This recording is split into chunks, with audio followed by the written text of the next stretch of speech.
So much. And as we mentioned at the top of our show, the combination of heavy rain and the loss of turbine 4 is why we saw flooding Saturday. Councilman Joe Giarrusso is now calling for the city to call out the catch basins or to clean out those catch basins so water can flow from the streets. Eleanor Tabone joining us now live. She spoke with some residents who says the floodwaters reached his house's front steps.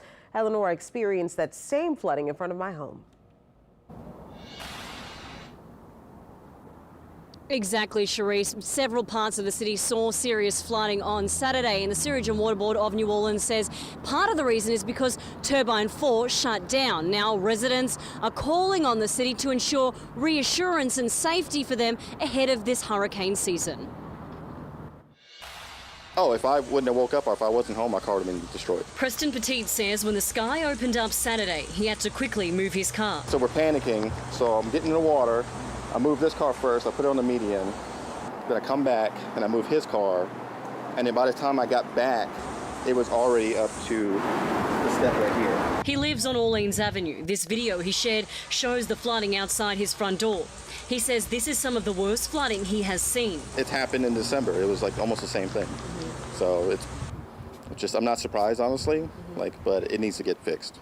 The Sewage and Water Board says the city's pump system is very old and fragile. Ghassan Korban, the department's executive director, says two things happened Saturday that led to the flooding. One, we got a lot of rain in a short period of time.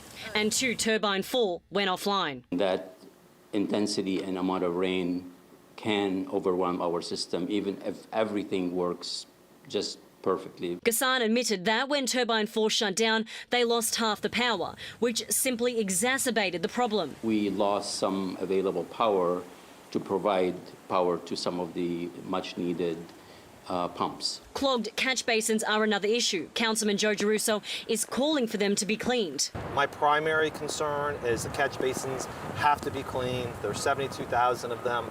Only about 5,000 have been cleaned the last 2 years. The councilman says the city's Department of Public Works is responsible for cleaning the catch basin and linear pipes, some of which are blocked because devices called gutter buddies stop beads and other debris from getting through. We really need to rethink how drainage is done. It's unfair to residents that part of it is owned by Department of Public Works and part of it is owned by Sewage and Water Board. We have people from out of town coming in from Mardi Gras who don't know it floods in these areas, and their cars are getting destroyed. So we got to take care of it.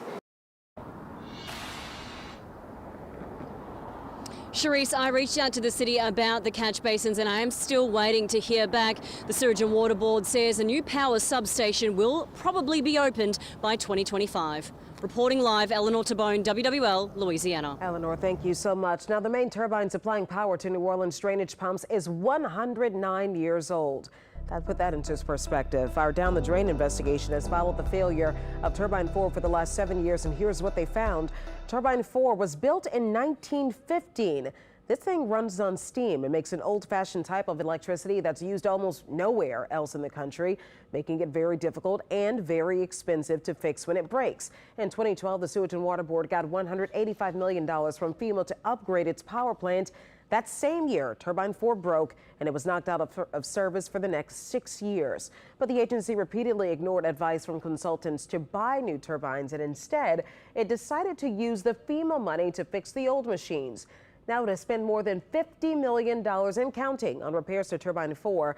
Documents show it could have bought 4 brand new turbines for half that cost.